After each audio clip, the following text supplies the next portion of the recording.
And then I've also seen Mr. Davies in Sheffield and Mr. Stanley in York, and they both wouldn't give me an X-ray. But why? And Mr. Gibbon didn't, and Mr. Campbell didn't. That was like 20 years ago, 25 years ago. So my first ever X-ray was by Mr. Rashid in Middlesbrough. He was the one that said, I think I can operate and help you, but I'm not sure what to do. I'll have to think about it. And then he seemed to, it's taken 5 years before he's finally told me what he might do. And he still didn't seem very sure about himself. Like he could easily change his mind the week after. Yeah. So I just decided I don't want to go ahead with this anyway with him. But I didn't want to argue with him because if I'm desperate, I might have to go back and beg him to do it. But he basically jumped in and said, I don't want to operate yet. I want to give it more time. And I said, well, it's not going to get any better, is it? Like, we're not giving it more time to see if it sorts itself out. He says, well, a few things don't seem to line up. A few things don't seem to line up. And I said, well, what does that mean? And he said, well, there are certain things when you have an operation that need to line up. The doctor has to get on with the patient, and the patient and doctor have to like be in line with each other. And I don't think sometimes we seem to see eye to eye. You seem very inquisitive at times. And he said, like, normally when I operate on patients, they don't ask any questions. You always seem to have a couple of questions whenever you see me, he said. I know. Yeah. Oh dear. I mean, my mum was there. She'd vouch for it. She'd say, yes, this is all true. And so I have a witness. In fact, I'll be honest with you, I even recorded the conversation. Yeah. I can play it back to you. I'll find the best bit. So you're gonna have a surgery which can change your life, yeah. and you're not allowed to ask questions. That's right. I'm too inquisitive. Oh, fantastic. And he also said you've not got in the things are not lining up. And he says he mentioned that I was slight. I have a slight build. I think what he means is I'm not vastly overweight. I don't have what we call enough red flags. Yeah. So he doesn't want to operate yet. It's almost like, oh, I'll come back in 5 years, shall I? I'll be overweight, high blood pressure, stressed out, considering suicide, and then things might line up more for the surgery. Do you know what I mean? And like I just said, even if my feet are not worse than when you saw me before, I'm getting worse in the rest of my body, and I don't want that to get worse. He says, I don't think there's any connection between your feet and your back. In the past, he said he thought there was. Now he's decided he doesn't think there is anymore. He's changed his mind. And then he's gone from, I don't think we'll do a fusion. I think we'll just try and save your foot without a fusion. And then he said, oh, I think we need to do a fusion. He changes his mind every time I see him. So he knew nothing about water. If I saw him again, he'd probably talk about not doing a fusion again. And then if I saw him again after that, he'll talk about doing a fusion again. He changes his mind. At some point he's going to say, well, let's put a burning ball inside your foot then and get it straight. Yeah. And it's like, and he forgets, like, we'll get your toe down to the ground. Like, we're going to try and get your toe down to the ground. I said, isn't it my toe, like the joint that we need to get down to the ground, not the toe? I said, I don't mind if the toe sticks up on the air, down in the, it's the joint, isn't it? The joint that we need to get down. The metatarsal joint. And he said, oh yes, of course. And I just thought, is it the guy who's going to operate you? I thought, I won't be awake in the operation to remind him. I'll be asleep. Maybe you should tell him, look, I'm going to be there too, just in case you miss. Yeah, you know, it's honestly, it's almost like a joke. I mean, I think he knew what I meant, but he's just not very good at communicating.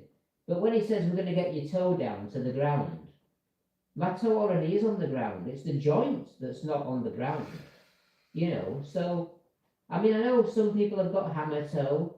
I think that's when your toes go like too far down. Yeah. I think that's what hammer toe is. and you can have toes that stick up in the air. I forget, that's got a different name. But to be honest, my toe is not up in the air, it's not down to the ground. It's normal. It's just that the joint is not down to the ground. And once before I said to him, will the joint be down? And he says, well, I'm not going to try and get the joint down. Hopefully gravity will bring it down after the operation. Mm-hmm. Hopefully gravity. I mean, there's nothing heavy pushing on top of your joints. All your weight's through your ankle. Do you know what I mean? So, like, gravity has not done it in all these years, and it's not going to do it after an operation either, because the joint won't be able to move. It'll be fused. It won't move. How can gravity pull it down when the joint has got a steel pin Yeah. and a screw to keep it in place? Wherever the hell he's screwed it, that's where it's going to stay. Gravity isn't going to pull it down. I won't be able to pull it down because the nerves will be like destroyed.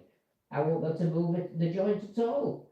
It's, you know, I asked the question, will I be able to move my toe? Yes, you'll be able to move your toe, but not the joint.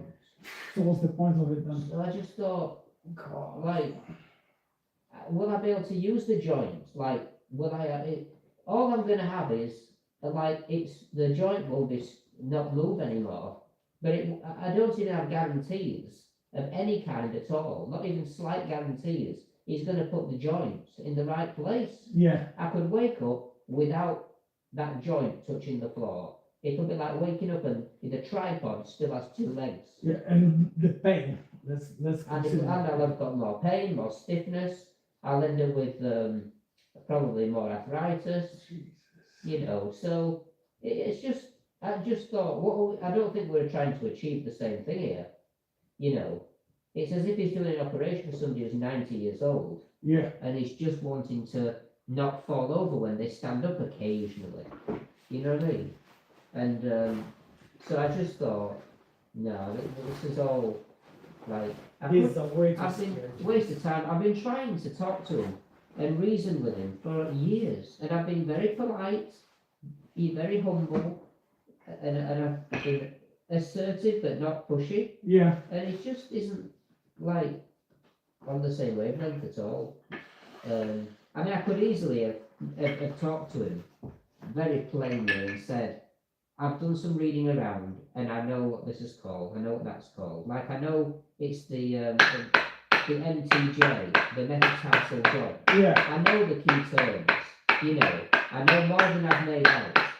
And yet he's still called me inquisitive. I haven't mentioned any technical words. I've even said to him, I'm not sure what this is called, but are we going to try and get the joint down to the ground? Because it's up in the air. But I know it's called hallux elevatus. I know, you know, a few different terms. Yeah. And I don't use any fancy terms because I don't seem to think this guy thinks he knows it all. So, you know, I talk as if I'm, you know what I mean? Somebody who's at his mercy and needs his help and is very humble. But yeah, he just didn't want to do the operation. And then, like I said to you, at the end, he said, I think we should review it again in 5 years' time. And my mum said, will you be here in 5 years' time? Are we gonna be alive in 5 years time? And That's like, another yeah, question. and then we got home, and out of curiosity, I looked him up on the internet, and the year he qualified is in medicine. You study medicine for 5 or 6 years at university. Yeah. And looking at the year he qualified, if he went to university at 18 years old, which is the youngest you can go to university, and his degree was 5 years, it would mean he's 59. Right? Yeah. And if he's 59, in 5 years' time, he'll be 64. With the way And the waiting list will be at least 2 years, he'll be 66.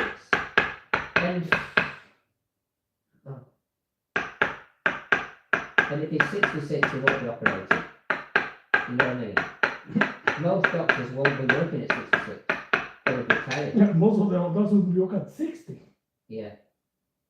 So I just think he's waited all this time until he's retiring.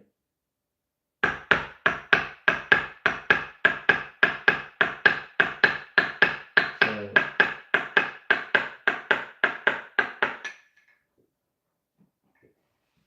I've always was a bit worried you might hit the bone. Ah, don't worry.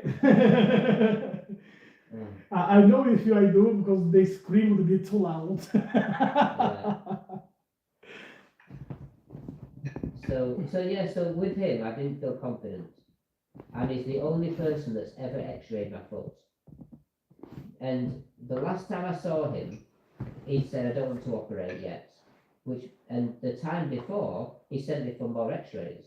Yeah. He said, "The ones you've had done before, they're not done properly, so you need to have some new ones done." Because I'd had some done within 2 years. Because he was running out of things to say.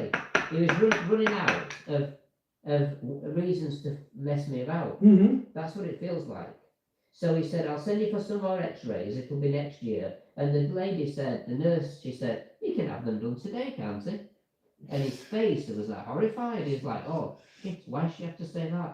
I was gonna send him a letter and drag it on more, So he was like, "Oh, I suppose so." So the nurse that was there in the room said, "You can have them done today."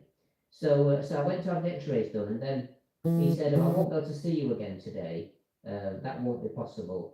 We'll need time to analyse the X-rays because it's quite complicated, your situation." Because the nurse could easily have said, "Well, you normally see people straight away after the X-ray, don't you, Mr. Rashid?" Yeah. And so he had to give a reason. I could see he was trying to say more, so she didn't jump in and spoil the situation again. So he said, "I'll have to get you in again." So then it was another, it was another six more months, or was it 7 or 8 months after the X-ray. And now he's just said, "I don't think we should operate. I think we should give it more time. Let's give it 5 more years." And I just thought, that's making sure he won't be operating and he'll have retired. So, but it's just terrible. I mean, it's like, what am I going to do in the next 5 years? How am I going to manage? And he hasn't given me a diagnosis. I have had to diagnose myself. God, this is so stupid. And I've also seen another foot surgeon, Mr. Adidapo. Yeah. And at first appointment, really good. Second appointment, not great. Third appointment, dreadful. He just seemed to go downhill. He seemed to just be not making sense, looking like when you meet some people and they just waffle on about their own importance. Oh yeah. It was just like that. He was just rambling on about his qualifications and where he's studied and where he's done fellowships around the world and why smoking's really bad. If you have an operation and you're smoking, your chances of success are really limited. You need to pack smoking in. I'm like, pack smoking? I don't smoke. Well, he said, "Well, like I said though, smoking's really hard." Why you not listen to what I've just said? I've never smoked in my life and I'm not currently smoking. And so he just was talking over me, and then he said, "Well, looking at the clock, we'll have to leave it there for today." I thought, I'm paying 200 quid for this. What? I was paying for all these appointments. Oh boy. And then I said, "Mr. Rashid's currently sent me for a CT scan." A CT scan? "Oh, you don't need a CT scan on the foot. No, we never send you for a CT. That's totally." What did he say? That's unnecessary. Something like unnecessary. A stronger word, but it meant the same as totally unnecessary. Yeah, jeez. And I just thought, you work with Mr. Rashid in the same hospital, and you've just said that. I didn't say this to him, but the CT scan, Mr. Rashid sent me for an X-ray, CT scan, X-ray, and then another X-ray. But Mr. Rashid has sent me for 3 X-rays and a CT scan, and I think he's just fobbing me off the whole time. I mean, the X-rays, he had to do them again because they weren't done right the first time. And then he sent me for a CT scan, and then he said, "Oh, this hasn't shown anything else that we didn't know already." And I was waiting 2 years for the results of a CT scan. What? 2 years? 2 years. I didn't see him for 2 years. I thought he'd retired. I couldn't get hold of him. He didn't have a secretary. The hospital. And then in 2 years' time, you had to have another one. And then I had to have another one because it had expired. So it's just been a joke from day one. But I didn't want to complain because he was the only person willing to operate, and I didn't want to lose. I was desperately not wanting to lose that only person that's ever said he'd operate. Yeah. Otherwise, if somebody else said, "Oh, I'll operate as well," then I'd have probably complained about Mr. Rashid and said, "This guy's messing me about. It's not fair." doesn't seem to know what he's doing. But I never did that because I was worried I'd lose the only person that's ever scanned my foot and said he'll operate. So yeah. So through COVID, I was like not really sure if it was still working. It left me wondering what was going on. It was a bit of a mess, really. So I've had a terrible time, and I've given him a few words and said, "Is this what's wrong with my foot? And if you agree, can you put it on a letter to my GP, please, so it's on my file?" And I'm trying to find a diagnosis for my feet. And he agreed that all of the things I'd said were correct. So now, on my record in my surgery, it says there are certain things wrong with my feet, and it lists them in my records, right? But that's only because I found those words.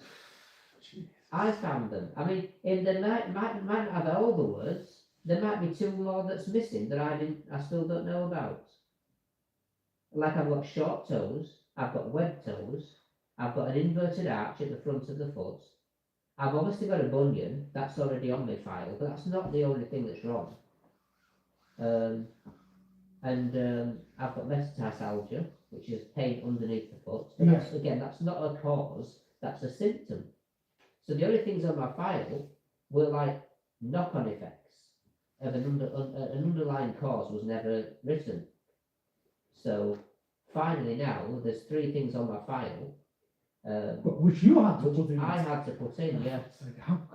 And I'll be honest with you, the problem with my back, on my file in the surgery, it says I've got facet joint syndrome. And that is something that I found as well. I found I've got facet joint syndrome because until anybody tells me anything else, it's the most likely thing that's wrong. But that's the only thing on my file. I don't have terrible bulging discs. I've only got an annular tear and some discs that are degenerative and dehydrated. But there's nothing on my file. It just looked like I was moaning about a pain in my back for no reason. So it's on my file now. I've got facet joint syndrome. You know, your back is twisted. Yeah. Like when bottom here, you can see how it twists in here. Yeah. Like what Arrow said, it doesn't look good. So I just don't get how they diagnose something without even knowing what they are saying. Yeah. I mean, I am worried about all these things I'm trying to do to get through the day. Yeah. I'm sitting in an unnatural position, like to one side of the floor, too much. So I am going to end up with a very curved, unnatural spine. Do you know what I mean? Yeah, because look, try to follow my finger. It should go up to here where my finger is, yeah? Yeah. It should go all this way here, the way I'm going. Yeah. And there's a little curve over here. Well, don't get me wrong, I'm not saying it's all the way twisted, it's just not right. Yeah. You know, but it's enough for you to start because I've seen like this, like a proper like scoliosis. Oh yeah, gosh, that's bad. Yeah. Yeah. But I'm on the way to getting. I mean, I'm still not 50 years old. I could be 60 with scoliosis. Well, yeah. Do you know what I mean? And I'll end up with a slip disc then. And it's not right. It's not fair. So I've got to improve my posture. Got to. Just don't get to, because they get paid. And when I'm lying in bed at night, I was going to ask you before you go if you could have a look at the best cushion that I could put underneath my, like if I'm sleeping on my side, I need to kind of know if I'm sleeping straight or if I'm sinking in. Do you know what I mean? Yeah. Because I don't know if I'm, because I always sleep on my side. A lot of other people sleep on their back, or sometimes they do, and I always sleep on my side. So I'm probably not helping the problem. Maybe I should alternate and each night sleep on the opposite side. Yeah, you should, but how are you going to feel the next day? That's the thing. Yeah, because they always say sleep on one side more than the other because of where your heart is. Otherwise, you get acid reflux and all this. Yeah, well, that's me. If I sleep on my right hand side at 2-3 o'clock in the morning, I'm gonna wake up with a massive heartburn. Massive. Yeah. And I have straight away I turn to the other side. I have like a sip of water with vinegar, and it's gone. But it's just because you lay on the left hand side, that's where your stomach lays. Move to the other side if you already have the problems with reflux. Oh gosh, that's just. I mean, luckily I don't have that major problem. Yeah. But yeah, it's if you get stiffness in certain joints and you're restricted, and you end up having to compensate, and it's a never-ending, escalating problem. It's harder to find a solution when the problem gets bigger and bigger and more complicated. Yeah. So I actually found an occupational therapist on the internet, and I left a message. I left a voicemail message. Okay. And she said she'd phone me on Monday. She was going to phone me after 1 o'clock. And where is she from? She's maybe about 40 miles away. Okay. And I thought, oh, this could be helpful. She's a private occupational therapist. Sounded good on the internet, on the like the main website of like qualified chartered occupational therapist website. I did a search for a postcode. Yeah. To find, and there's one that's in Stamford Bridge, but only treats women and children. Ah, yeah, you mentioned that one last week. And then, yeah, and then this one was like one that's maybe they live towards Leeds or Bradford or something. And so anyway, she's going to ring me at 1 o'clock on Monday. She didn't ring. And then I thought maybe something's happened, and maybe she'll ring Tuesday. I've had no phone call today, and I've texted again, I've had no reply. So I just don't know what's going on. It just seems so hard to get help, you know. So, and I reached out to a befriender. I was trying to get a befriending. There's 4 befrienders in this area. They all say that, oh, we all work in Stamford Bridge. One replied saying they're full. Sorry. Not, well, I'm full, but I'll keep you on record, or I'll let you know when I'm not full. Just, I'm full. Another one didn't reply at all, still hasn't replied, and it's been 2 weeks. And the other 2, they both replied. One was set up an appointment, and then she cancelled it and changed her mind. And the other one, what did she say? It was, I think she said, she might have some spaces, but then I'm trying to remember now. Or did she say she's got no spaces either? Yeah, she just said she's got no spaces either. So it's all just, oh no, she doesn't do this area. It said on the website she did. So she doesn't do this area currently. So, yeah. So they're all dead ends as well.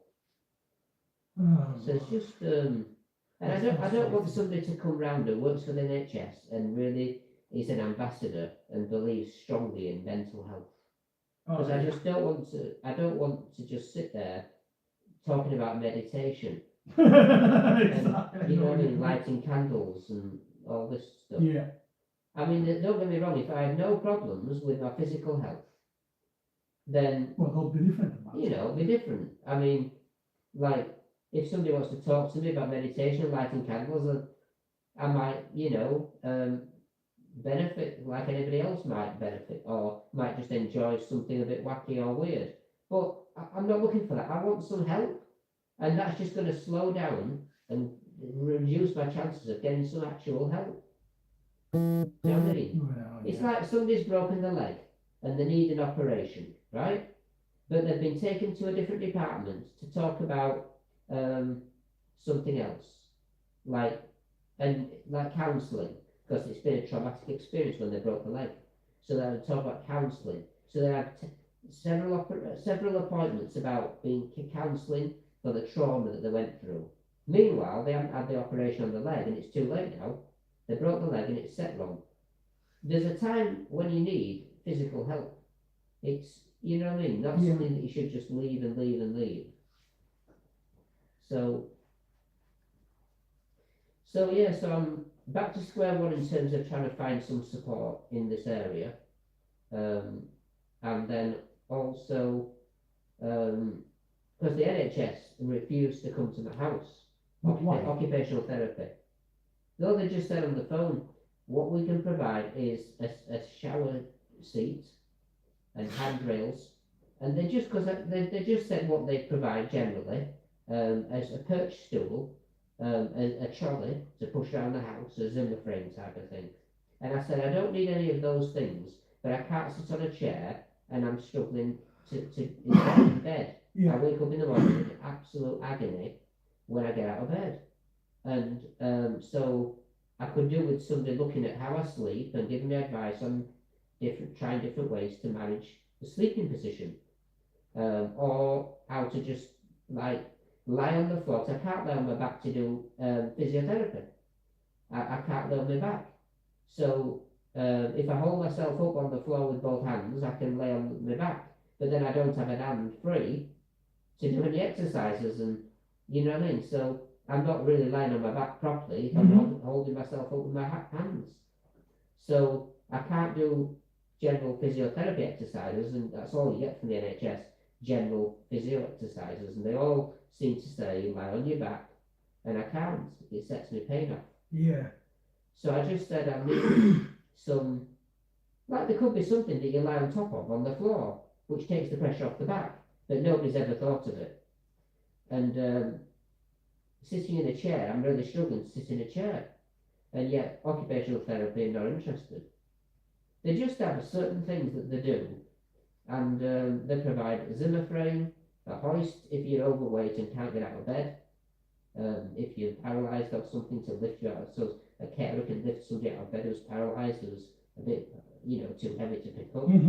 Things like that, they just have a very narrow set of like equipment.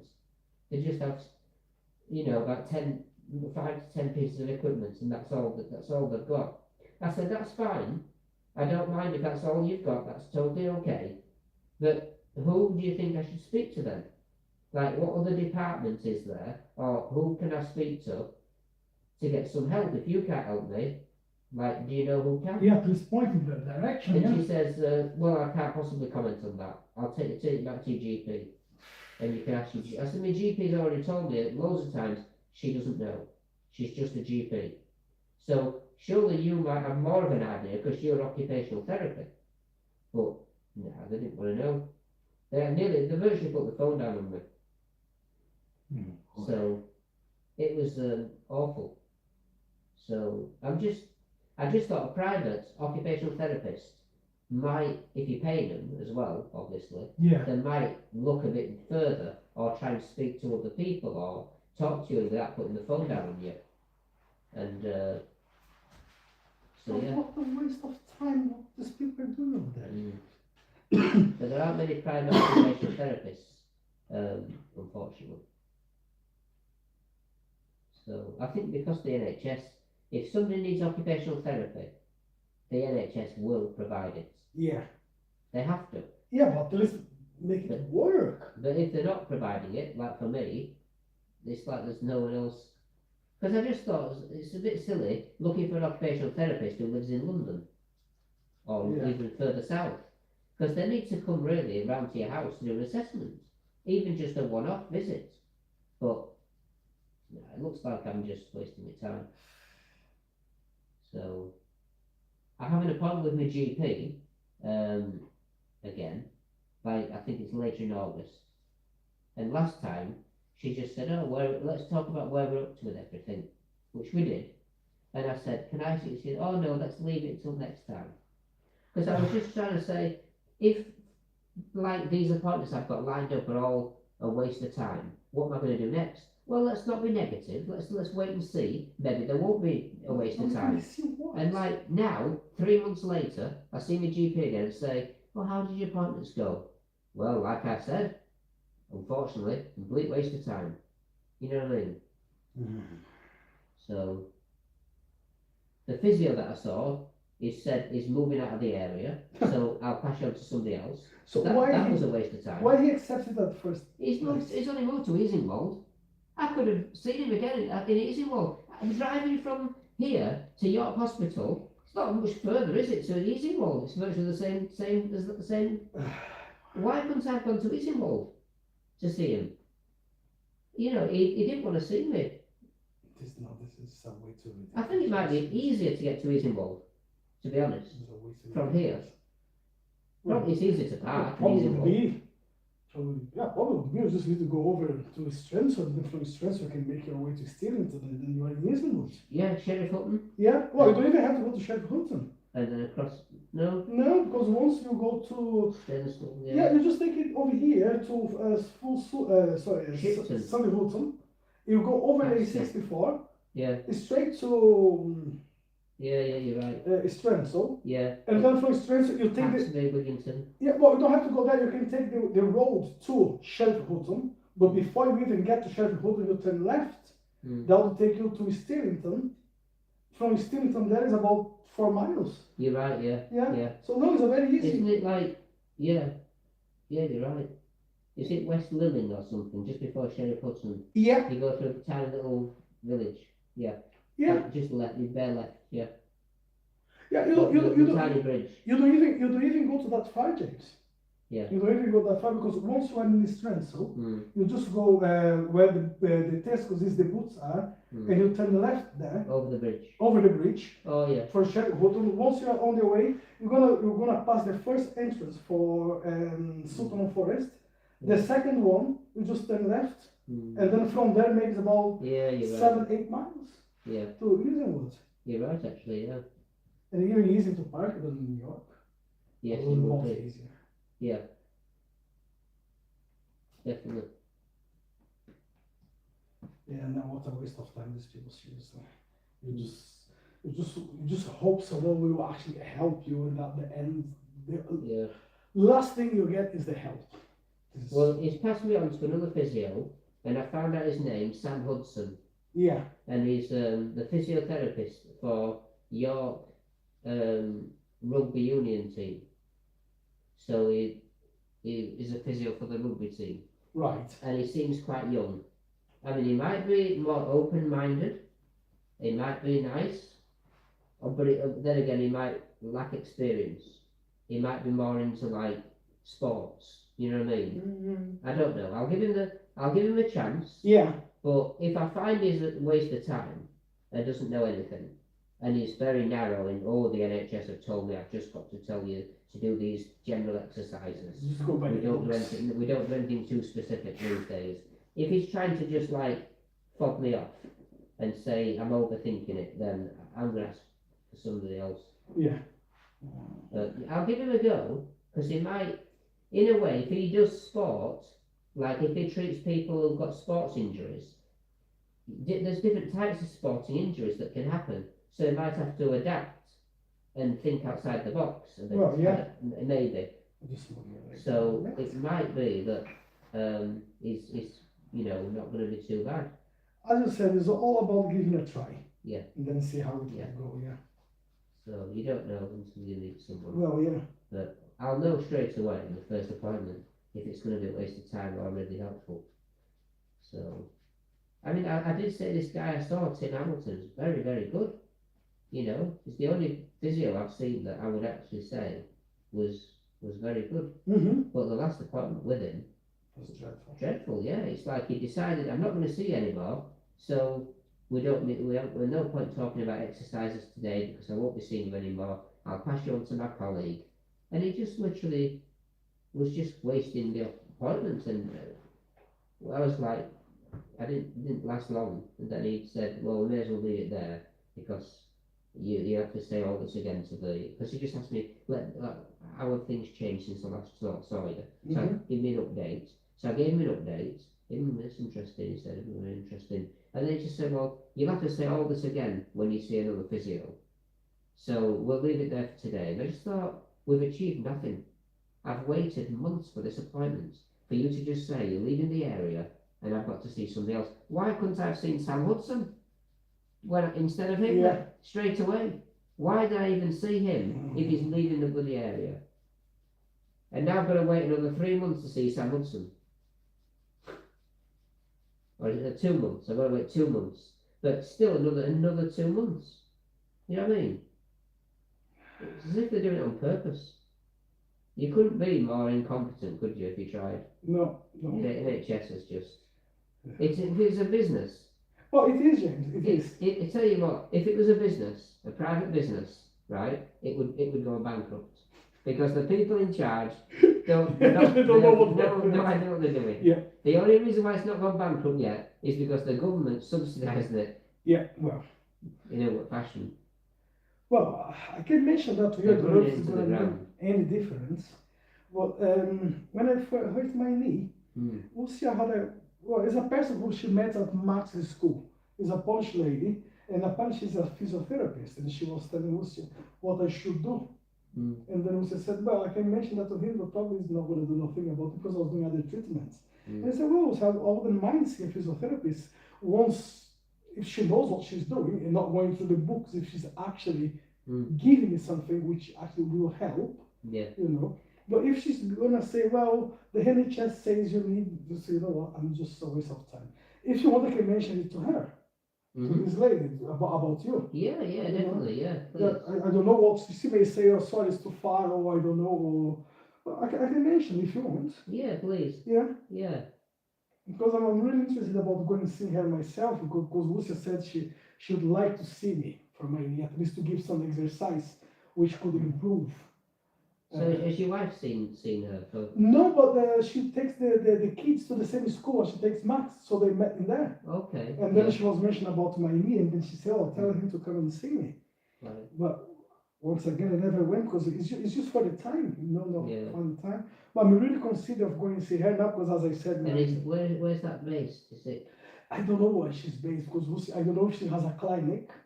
I know there's a physiotherapy place I've seen online in Bishopthorpe. Yeah. That's got a few physiotherapists that work there. I can ask Lucy and then see what she says and then yeah, a bit more. Do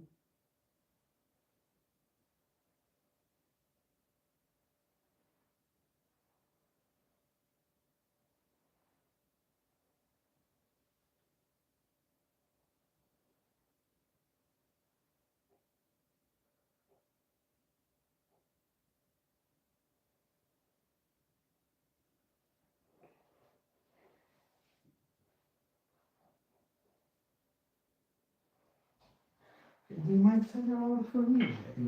Yeah. Please.